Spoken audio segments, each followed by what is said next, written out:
Shalom, selamat pagi Bapak Ibu Saudara yang dikasihi Tuhan. Dimanapun semuanya berada, yakin dan percaya bahwa sampai dengan saat pagi hari ini, Tuhan Yesus Kristus masih tetap memberkati kita semua. Amin. Puji Tuhan, pagi hari ini kita akan merenungkan kebenaran firman Tuhan yang saya beri judul Selalu Mengandalkan Tuhan, yang saya ambil dalam kitab Yakobus pasal yang pertama ayat yang pertama. Yakobus pasal yang pertama ayat yang pertama, demikian bunyi firman Tuhan. Salam dari Yakobus, hamba Allah dan Tuhan Yesus Kristus kepada kedua belah suku di perantauan. Firman Tuhan yang sangat sederhana ya, Bapak Ibu Saudara yang dikasihi Tuhan. Kita juga sudah sering mendengar ya tentang selalu mengandalkan Tuhan. Tetapi biarlah firman Tuhan ini bukan cuma kita dengar, tetapi kita renungkan, kita lakukan, dan kita tetapkan dalam kehidupan kita. Karena cuma setiap orang yang mengandalkan Tuhan yang bisa melewati setiap tantangan hidup ini. Amin. Bapak Ibu Saudara yang dikasihi Tuhan, firman Tuhan surat Yakobus ini ditujukan kepada kedua belah suku Israel yang ada di perantauan. Karena pada waktu itu orang Israel banyak berdagang, jadi mereka terpencar di luar kota Yerusalem. Karena itu Rasul Yakobus menuliskan surat ini atau firman Tuhan agar supaya mereka menjadi pelaku firman Tuhan, karena dalam perantauan mereka banyak pencobaan. Ya, Bapak Ibu Saudara yang dikasihi Tuhan, dalam salah satu surat Yakobus ini, dalam pasal yang keempat, ayat yang ke-13 sampai yang ke-15, pasal yang keempat ayat 13 sampai 15, dengan judul, Jangan Melupakan Tuhan Dalam Perencanaan.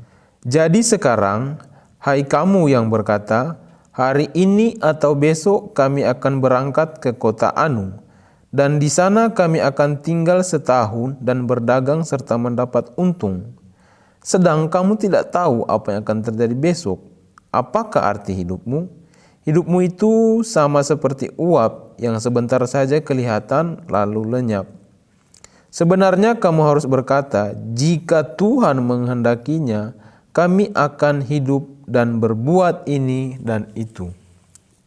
Kalau saya sederhanakan firman Tuhan ini, Bapak Ibu Saudara, hai kamu yang mempunyai rencana untuk bepergian, merantau, atau mungkin keluar kota, jangan lupa selalu mengandalkan Tuhan dalam setiap rencanamu. Ya, Bapak Ibu, ya, pasti kita semua mempunyai rencana ya, mempunyai rencana dan mungkin sudah tersusun rapi. Ya, di tahun 2020 ini saya akan melakukan ini, saya akan melakukan itu, ya, dan kita semuanya sudah memikirkan dengan matang-matang semua rencana itu, dan mungkin sudah tersusun rapi ya Bapak Ibu Saudara, seperti pakaian ya yang sudah selesai di setrik, kurang tunggu mau dipakai ya Bapak Ibu. Haleluya ya. Di tahun 2020, di tahun ini saya akan melakukan ini dan itu. Saya akan mengerjakan ini dan itu. Atau saya akan bepergian ke luar kota ya. Tapi Bapak Ibu Saudara yang dikasihi Tuhan, pernahkah kita berpikir bahwa dalam setiap rencana kita itu pasti ada satu tantangan ya, seperti yang saat ini yang kita hadapi, yaitu virus COVID-19 ya, yang ini di luar pemikiran kita, yang kita nggak tahu, dia tiba-tiba datang ya, tiba-tiba menghalangi setiap rencana yang sudah kita susun rapi ya, kita sudah pikirkan matang-matang. Sehingga ketika pergumulan ini datang, virus COVID-19 ini, itu dapat mengubah rencana kita. Ya, kita mesti pending sejenak, ya, tidak jadi bepergian mungkin. Ya. Nah, bagaimana kita akan menghadapi seperti ini? Ya, pergumulan-pergumulan seperti ini. Apakah kita mau maju? Apakah kita mau mundur? Ya, mau menyerah? Ya, dengan semua rencana yang kita sudah susun rapi. Tapi biarlah Bapak Ibu Saudara yang dikasihi Tuhan, kita itu harus tetap percaya ya. Karena kita yakin dan percaya bahwa apa yang Tuhan buat itu baik adanya, ya. Dan tidak ada sesuatu rencana Tuhan dalam setiap kehidupan kita itu akan gagal, ya. Tidak ada rencana Tuhan yang gagal dalam kehidupan kita. Seperti yang tertulis dalam kitab Ayub pasal yang ke-42.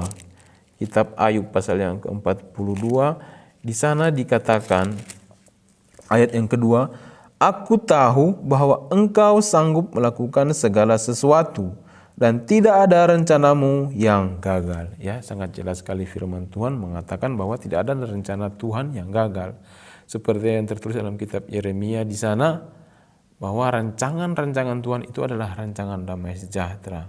Nah, rancangan damai sejahtera ini cuma kepada setiap orang pilihan Tuhan, yaitu orang-orang yang percaya kepada Dia, orang-orang yang selalu mengandalkan Tuhan dalam setiap kehidupannya. Inilah yang akan kita dapati, yaitu damai sejahtera, ya. Damai sejahtera ini adalah perencanaan Tuhan dalam setiap kehidupan kita. Bapak Ibu Saudara yang dikasihi Tuhan, tidak ada salahnya, ya. Kita mempunyai rencana, kita mempunyai kerinduan, cita-cita, ya, yang ingin kita capai. Tapi biarlah kita jangan lupa selalu mengandalkan Tuhan, ya, menyertakan, melibatkan Tuhan dalam rencana kita, ya. Karena kalau ditulis dalam kitab Yakobus pasal yang keempat ayat yang ke-14 di sana, "Sedang kamu tidak tahu apa yang akan terjadi besok. Apakah arti hidupmu? Hidupmu itu sama seperti uap yang sebentar saja kelihatan lalu lenyap." Ya, kita nggak tahu apa yang akan terjadi dalam kehidupan kita. Mungkin sebentar, besok, lusa, ya, minggu depan atau bulan depan, tahun depan, itu kita nggak tahu, ya. Mungkin kita cuma berpikir tentang rencana kita. Kalau yang mungkin yang terjadi dalam kehidupan kita itu di luar pemikiran kita. Bahkan jarang kita untuk memikirkan hal-hal demikian. Yang ada di pemikiran kita itu cuma rencana saya akan terjadi, akan sukses. Itulah yang ada di pemikiran kita, ya, Bapak Ibu Saudara. Tapi biarlah kita selalu mengandalkan Tuhan, ya. Karena kalau kita sudah mengandalkan Tuhan, ketika kita menghadapi hal-hal seperti ini, ya, kita itu tidak mudah kecewa, ya, tidak pernah mundur, ya, tidak tahu gagal. Karena kenapa? Karena kita tahu Tuhan itu selalu bekerja dalam setiap kehidupan kita. Ya, Dia bekerja, Dia tidak diam, Bapak Ibu Saudara, ya. Ketika kita datang, kita berseru, Dia pasti akan menolong kita, ya. Biarlah di sepanjang hari ini kita selalu mengandalkan Tuhan. Apa yang akan menjadi aktivitas kita sepanjang hari ini, apa yang akan kita lakukan sepanjang hari ini, kita tetap selalu melibatkan Tuhan dalam kehidupan kita, ya. Saya akan tutup dengan satu ayat dalam kitab Mazmur pasal yang ke-65 ayat yang ke-5.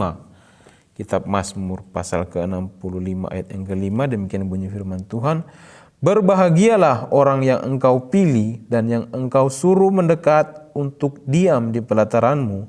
Kiranya kami menjadi kenyang dengan segala yang baik di rumahmu, di baitmu yang kudus." Ya, berbahagialah orang yang selalu mengandalkan Tuhan. Berbahagialah orang yang dipilih Tuhan, karena cuma merekalah yang akan selalu mendapatkan damai sejahtera dalam kehidupan kita. Ya, puji nama Tuhan, biar firman Tuhan ini dapat memberkati kita. Mari kita berdoa. Terpujilah namamu Tuhan Yesus Kristus. Terima kasih kami sudah mendengarkan sebagian dari isi firman-Mu yang mengajarkan kami untuk selalu mengandalkan Engkau dalam setiap kehidupan kami. Biarlah Roh Kudus selalu ada dalam kehidupan kami. Tuhan tolong ajari kami terus selalu mengasihi Engkau, agar supaya kami bisa menjadi berkat dimanapun kami berada. Biar setiap umat-umat-Mu yang ada di muka bumi ini bisa dapat menjadi berkat Tuhan lewat kehidupan kami. Terima kasih Yesus Kristus, kami akan melanjutkan aktivitas kami sepanjang hari ini. Biarlah Engkau Tuhan tetap ada dalam kehidupan kami. Terima kasih, inilah menjadi doa dan ucapan syukur kami. Alaskan di dalam nama Tuhan Yesus Kristus. Haleluya. Amin.